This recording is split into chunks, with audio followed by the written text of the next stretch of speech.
अखण्डमण्डलाकारं व्याप्तं येन चराचरं तत्पदं दर्शितं येन तस्मै श्रीगुरुवे नमः। नीलाम्बुजश्यामलकोमलाङ्गं सीतासमारोपितवामभागं पाणौ महासायकचारुचापं नमामि रामं रघुवंशनाथम्।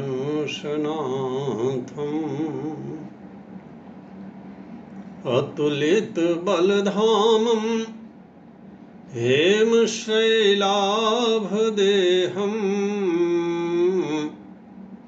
दनुजवनकृशानं ज्ञानिनामग्रगण्यं सकलगुणनिधानं वानराणामधीशं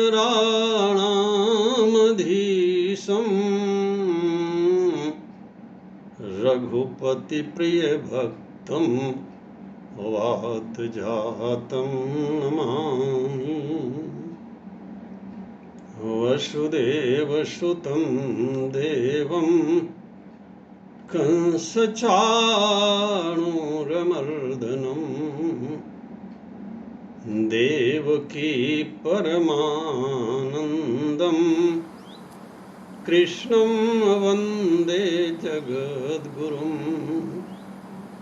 प्रेम से बोलिए भक्तवत्सल भगवान की जय। वृंदावन बिहारी लाल की जय। श्री राम कथा सत्संग के यशस्वी संचालक श्री JS पटेल जी, भगवत कथा से जुड़े हुए परम आदरणीय विद्वान मित्रों, श्रद्धामयी देवियों,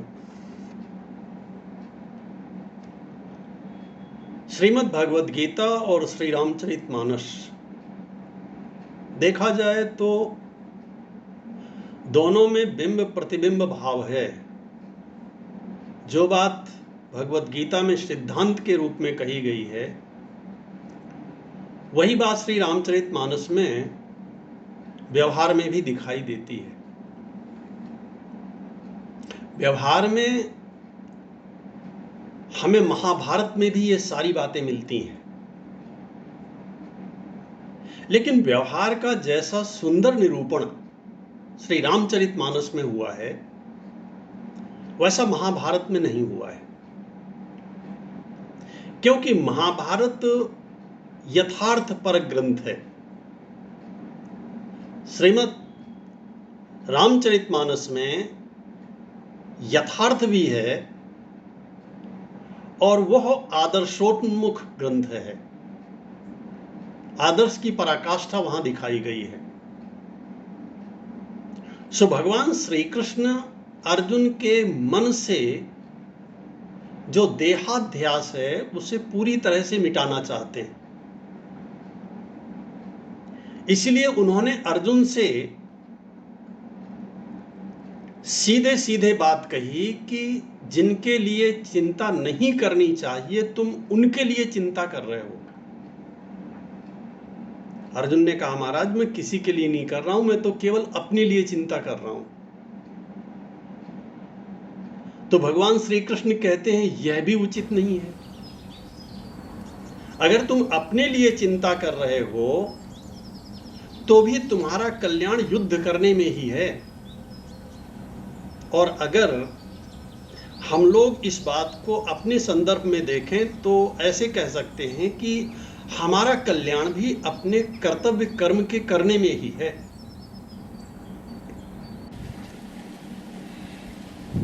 अगर हमने अपने कर्तव्य कर्म को छोड़ दिया तो ना हमारा लोक बनेगा और ना परलोक बनेगा।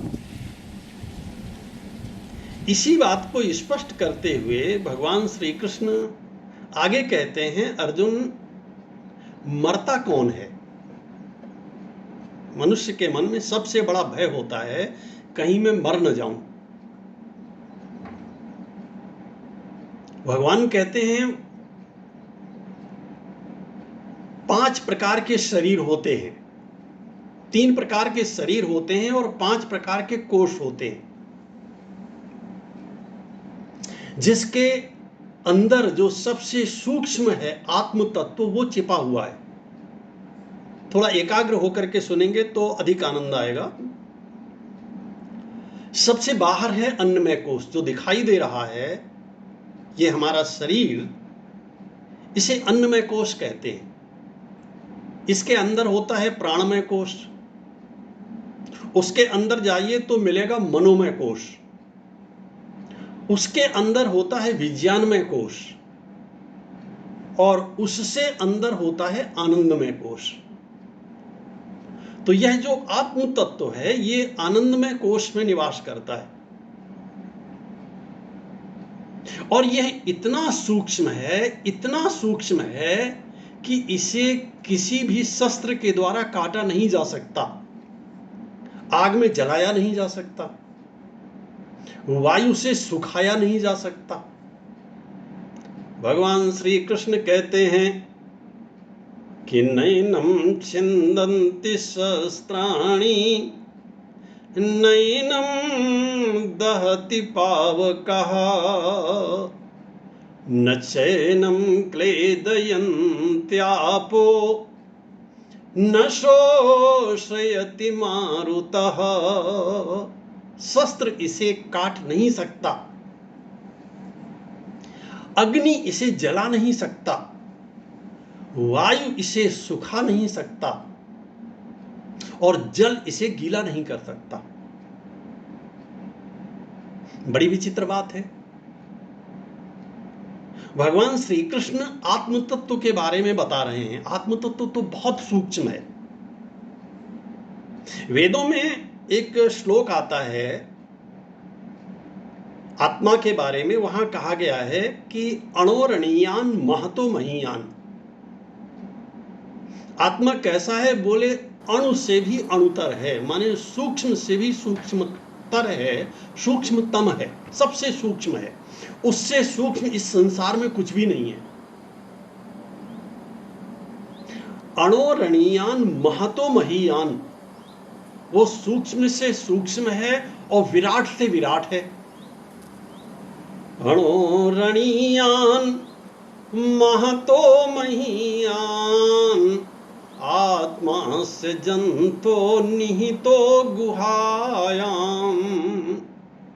ऐसा जो आत्म तत्व है वह हृदय रूपी गुफा में छिपा हुआ है, हृदय रूपी गुफा में निवास करता है।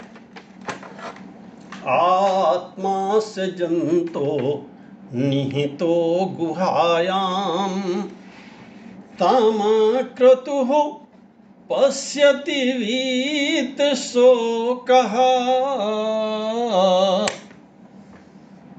वो जो ऋषि है वही उसका दर्शन कर पाता है। धातु प्रसादान महिमानमात्मनः, क्योंकि वह आत्मा की महिमा को जानता है। खैर, यहां हमें केवल इस श्लोक के इन दो शब्दों से प्रयोजन है, अणोरणीयान महतो महीयान। आत्मा कैसा है? बोले सूक्ष्म से सूक्ष्म है और विराट से भी विराट है।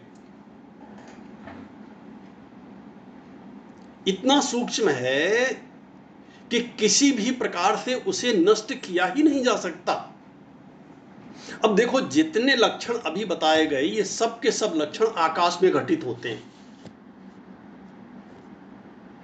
क्योंकि भगवत गीता में ही यह भी बताया गया कि आकाशवत सर्वगतम सुसूक्ष्मम।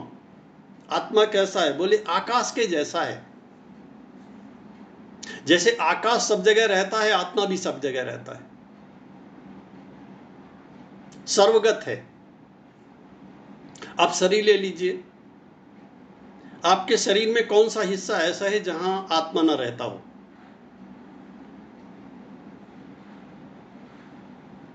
आत्मा नहीं रहेगा तो शरीर काम करना भी बंद कर देगा। उंगली के किनारे में भी अगर आत्मा का अंश नहीं होगा, आत्मा का प्रभाव नहीं होगा, तो उंगली काम करना बंद कर देगी। वाणी में नहीं होगा तो वाणी बोलना बंद कर देगी। और श्रोत्रेंद्रिय में नहीं होगा तो श्रोत्रेंद्रिय सुनना बंद कर देगी।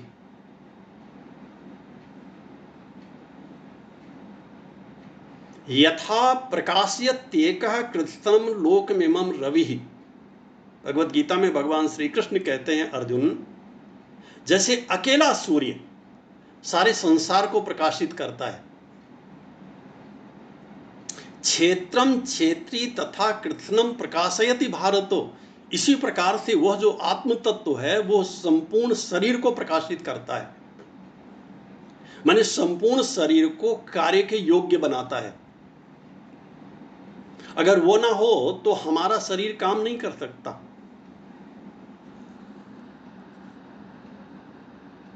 क्योंकि वही तो अकेला चेतन है। शरीर तो जड़ है, इंद्रियां जड़ हैं, मन बुद्धि सबके सब जड़ हैं। आत्मा की चेतना से ये सब चेतन जैसे होकर के कार्य करते हैं। इनमें अपनी चेतना नहीं होती।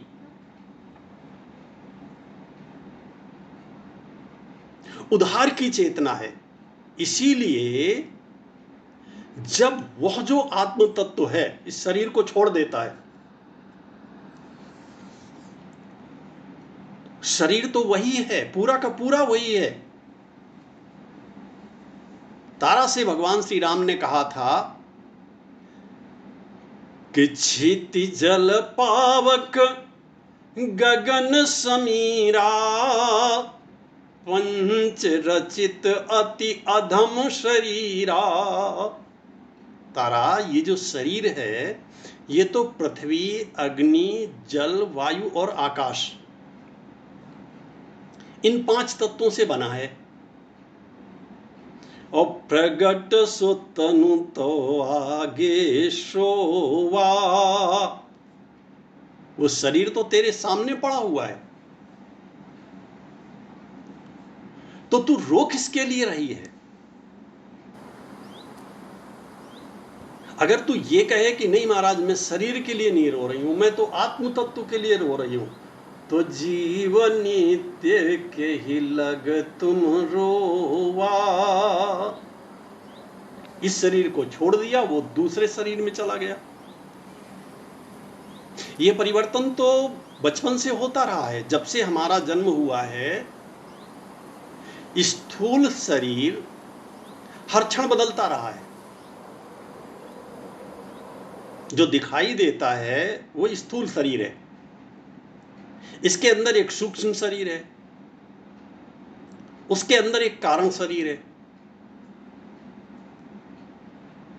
सूक्ष्म शरीर बहुत धीमी गति से परिवर्तित होता है, उसे कहते हैं स्वभाव का परिवर्तन। भगवत गीता में कहा गया, प्रकृतिम यान्ति भूतानि निग्रह किम करिष्यति।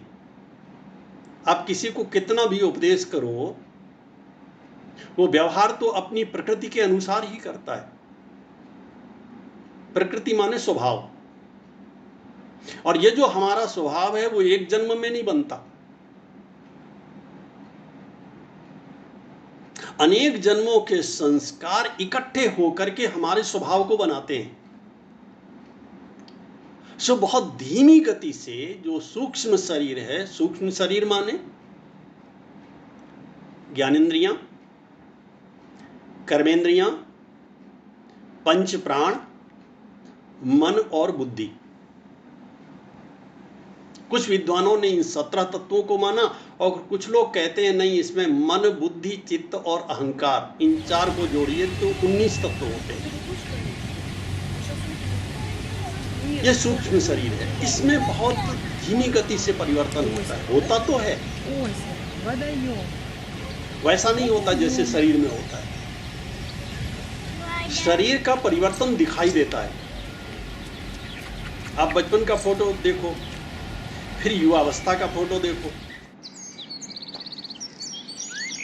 और फिर जिसके बाल सफेद हो गए हैं वो अपना वर्तमान का फोटो देखें।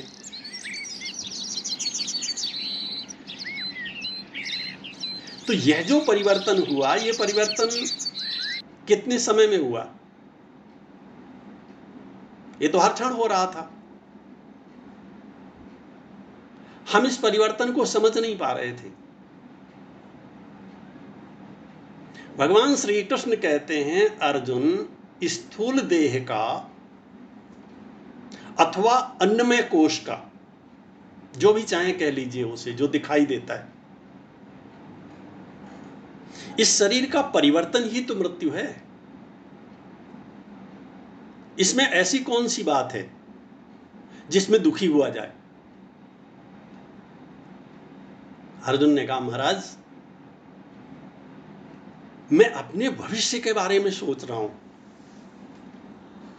भगवान ने कहा, तेरा भविष्य तो बिल्कुल सुनिश्चित है, तू तो राजा था,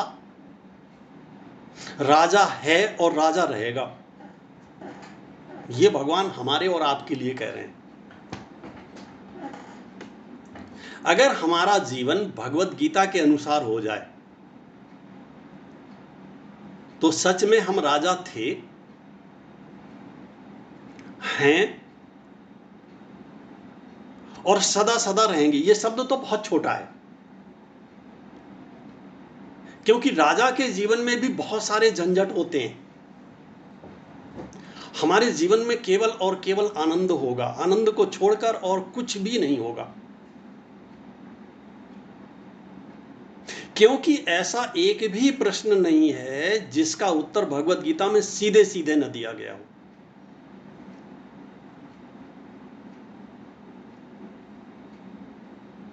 दुख का कारण क्या है? अगर आपके मन में कोई कारण आ जाए तो मेरा निवेदन है कि आप ग्रुप में जरूर लिख दीजिएगा। मेरा यही भाव है जो मैंने ग्रुप में थोड़ा सा लिखा है, कि अगर आपके मन में दुख का एक भी कारण आ जाए तो उसे ग्रुप में जरूर लिख दीजिएगा, उस पर हम लोग चर्चा करेंगे। शास्त्रों में एक बात अलग से कही गई है, भगवत गीता में भी है वो बात। वहां कहा गया है, यदभावी न तदभावी। जो नहीं होना है वो नहीं होगा, जो नहीं होना है वो नहीं होगा। और भावी चेन्न तदन्य था, और जो होना है वो होकर रहेगा, उसे हम टाल नहीं सकते। अब आप बताइए, जो नहीं होना है वो नहीं होगा, और जो होना है उसे हम टाल नहीं सकते, तो चिंता का कारण क्या है? फिर काहे की चिंता करनी है?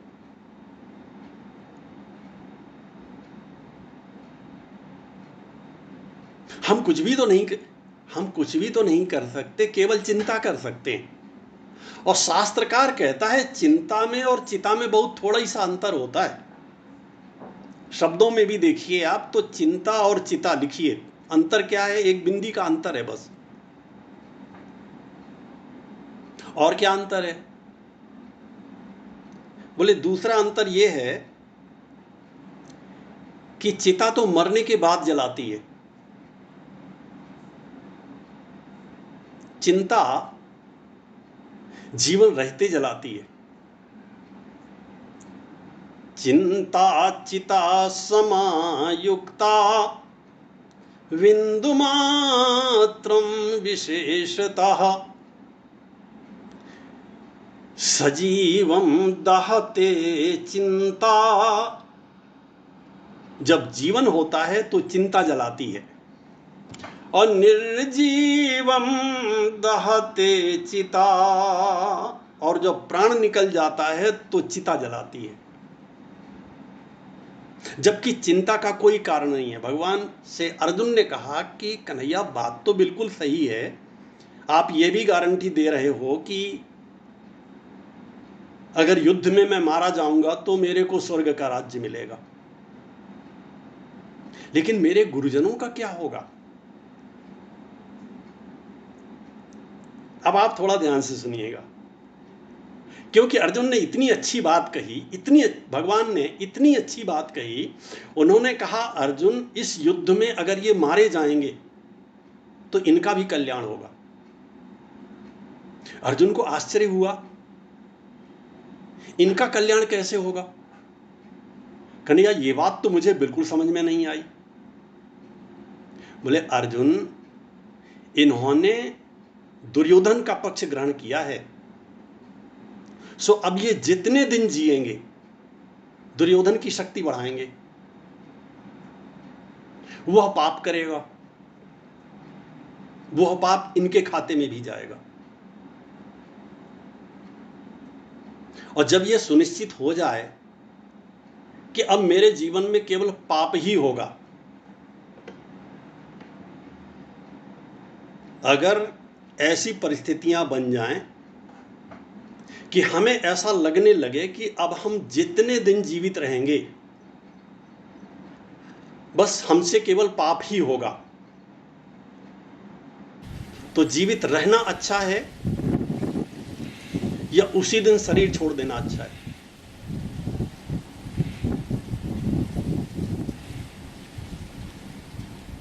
अब ये जितने दिन जीवित रहेंगे, भीष्म पितामह और द्रोणाचार्य, कृपाचार्य आदि केवल पाप इकट्ठा करेंगे।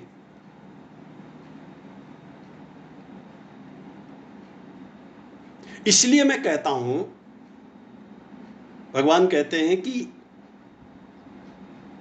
इनका मर जाना ही अच्छा है, इस बंधन से तो मुक्त हो जाएंगे।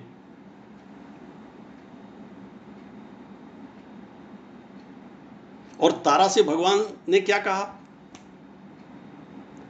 गोस्वामी जी महाराज लिखते हैं कि तारा बिकल देखी रघुराया, दीन ज्ञान हर लीन ही माया। एक पंक्ति सुनाई, ये ज्ञान बहुत छोटा सा है।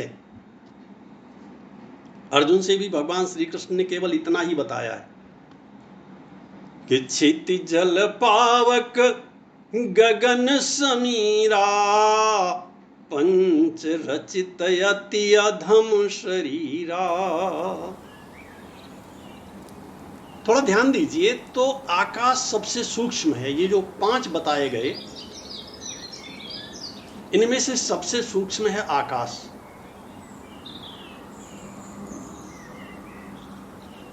किसी भी इंद्रिय के द्वारा आकाश का बोध नहीं होता। आकाश माने स्पेस, जो खाली स्थान है, यह सब जगह होता है। ऐसा कोई स्थान नहीं है जहां आकाश न रहता हो। आप जिस घर में रहते हो उस घर की दीवारें जहां बनी हुई हैं, वो दीवारें जितने हिस्से में बनी हुई हैं वहां भी आकाश है, उन दीवारों के अंदर भी आकाश है। और विश्वास ना हो तो किसी भी एक दीवार को हटा के देख लीजिए, आपको वहां आकाश लाना नहीं पड़ेगा। आप दीवार हटाइए और आकाश अपने आप,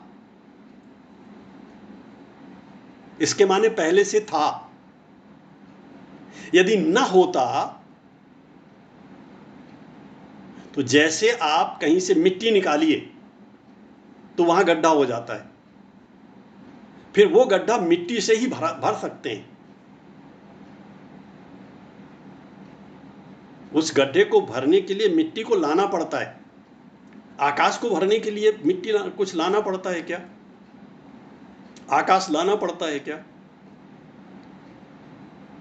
सबसे सूक्ष्म है आकाश। सो ये सारे लक्षण आकाश में घटित होते हैं। नैनम छिन्दन्ति शस्त्राणि, आकाश में तलवार चलाते रहिए, कटेगा। दिन रात चलाते रहिए, कोई अंतर आएगा? और अग्नि जलाते रहिए, चाहे जितना आग जलाइए तो क्या आकाश जलेगा? नैनम छिन्दन्ति शस्त्राणि नैनम दाति पावकः न चैनम क्लेदयन्त्यापो। और आकाश में आप चाहे जितना पानी फेंकते रहिए तो आकाश गीला होगा। न शोषयति मारुतः, और आकाश में निरंतर वायु बहती रहती है तो क्या आकाश सूख जाता है? यह बताने का मेरा एक प्रयोजन है, और प्रयोजन यह है कि आकाश की गिनती पंचभूतों में होती है। इन पंचभूतों से सूक्ष्म है तन्मात्राएं, तन्मात्राओं से सूक्ष्म है अहंकार, उससे सूक्ष्म है महातत्व, महातत्व से सूक्ष्म है प्रकृति, और प्रकृति से भी सूक्ष्म है आत्म तत्व। अब आप जरा सोचिए कि अगर आकाश नष्ट नहीं होता है तो हम नष्ट कैसे होंगे?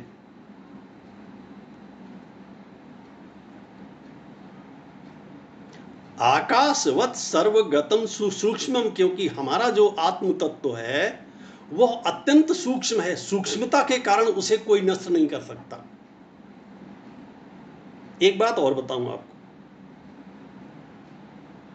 एक बात और है जिस पर विचार करना चाहिए। जो वस्तु जितनी अधिक सूक्ष्म होती है उतना ही अधिक पावरफुल होती है। एक शब्द आपने सुना होगा, परमाणु। एटम बम का नाम जहां आता है, परमाणु बम आते हैं। ये क्या है? सूक्ष्म से सूक्ष्म का विखंडन,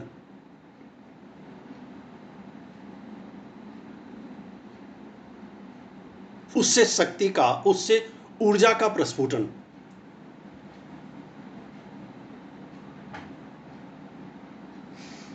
ये जो परमाणु बम हैं ये जड़ का विखंडन है, चेतन का नहीं। और जड़ इतना पावरफुल है, आज संपूर्ण विश्व अगर किसी वस्तु से सबसे अधिक भयभीत है तो इसी से। अगर जड़ इतना पावरफुल हो सकता है, चेतन कितना पावरफुल होगा?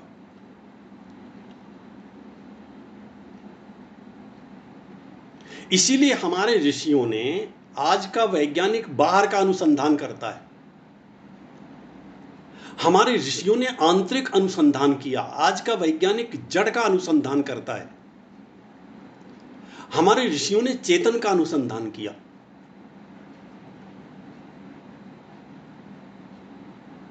और वह जो चेतन है, क्योंकि वह सर्वांतरवर्ती है, उसके लिए संस्कृत में एक शब्द आता है प्रत्यक। प्रत्यक माने होता है, प्रत्यक शब्द का अर्थ होता है सर्वांतरवर्ती, सबसे अंदर रहने वाला, सबसे अधिक सूक्ष्म और सबसे अधिक पावरफुल।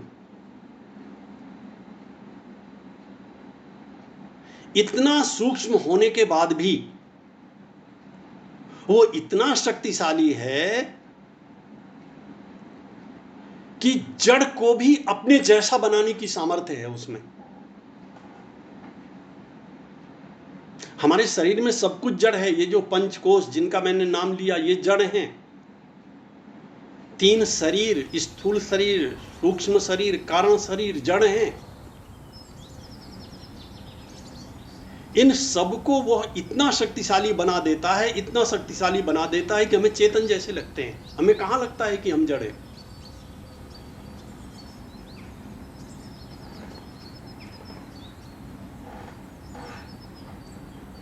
सुतारा बिकल देखे रघुराया, दीन ज्ञान हर लीन्ही माया, क्षिति जल पावक गगन समीरा, पंच रचित अति अधम शरीरा, प्रगट सुतनु तो आगे शोवा, जीवन नित्य के ही लग तुम रोवा। बस इतना राम जी ने तारा को बताया। तारा पंचभूतों से बना हुआ जो शरीर है तेरे सामने पड़ा है। जीव तो नित्य है। जीव तो आज इस शरीर में रहा, कल दूसरे शरीर में चला जाएगा। एक जगह रहने वाला नहीं है वो। तुम्हारे रोने का कारण क्या है? इसके बाद गोस्वामी जी महाराज लिखते हैं कि उपजा ज्ञान चरण तब लागी। तारा को ज्ञान हो गया। मैंने भी वो पूरी की पूरी बात आपको बताई जो राम जी ने तारा से बताई थी। आपको ज्ञान हुआ? हमें क्यों नहीं हो रहा है? आप भले संकोच करें, लेकिन आप मुझसे भी तो ये पूछ सकते हैं कि हमें तो नहीं हुआ, लेकिन क्या आपको हो गया? आप तो बता रहे हो, तो क्या आपको हो गया? हमें और आपको यह ज्ञान क्यों नहीं हुआ? यह महत्वपूर्ण प्रश्न है और इसके 3 आयाम है। एक है उपदेशक, दूसरा है ज्ञान का स्वरूप, तीसरा है श्रोता। आज की बात को थोड़ा ध्यान से सुनिएगा। एक है उपदेशक, दूसरा है ज्ञान का स्वरूप, तीसरा है श्रोता। आप इसे ऐसा समझिए जैसे बल्ब जो जल रहा है आपके यहां कमरे में, उसके 3 आयाम हैं। पहला आयाम तो है विद्युत धारा, जिसे आप करंट कह सकते हैं। उसके लिए करंट की आवश्यकता है। एक दूसरी आवश्यकता है कि तार भी ठीक हो, बीच से कहीं कटा ना हो। पावर हाउस से जहां से वो करंट प्रवाहित हो रहा है और बल्ब तक पहुंच रहा है, अगर बीच में कहीं भी तार थोड़ा सा भी कटा हुआ है तो आप ये नहीं कह सकते कि साहब 1 ही इंच तो कटा हुआ है या 1 सूत ही तो कटा हुआ है। ऐसा नहीं कह सकते आप। ये जो दूसरा पक्ष है वो है ज्ञान का स्वरूप। एक तीसरी बात भी है कि बल्ब भी ठीक होना चाहिए। ऐसा ना हो कि बल्ब ही फ्यूज लगाओ, करंट भी ठीक होगा, उसका प्रवाह भी ठीक होगा, तार भी ठीक है, बल्ब ही फ्यूज है।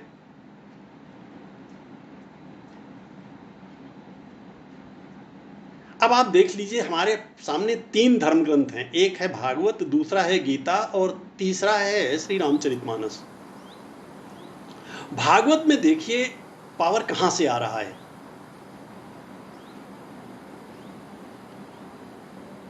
जिस समय राजा परीक्षित ने प्रश्न किया कि मेरे जीवन में केवल 7 दिन बचे हैं, उस समय बड़े बड़े महापुरुष थे वहां पर, सबने हथियार डाल दिए। वेदव्यास जी महाराज भी थे जिन्होंने श्रीमद् भागवत को लिखा। लेकिन यही प्रश्न जब श्री सुखदेव जी महाराज के सामने आया तो सुखदेव जी ने कहा, राजन 7 दिन तो बहुत होते हैं, तेरा कल्याण होने के लिए तो मेरे को 7 मिनट क्या 7 सेकंड भी नहीं चाहिए।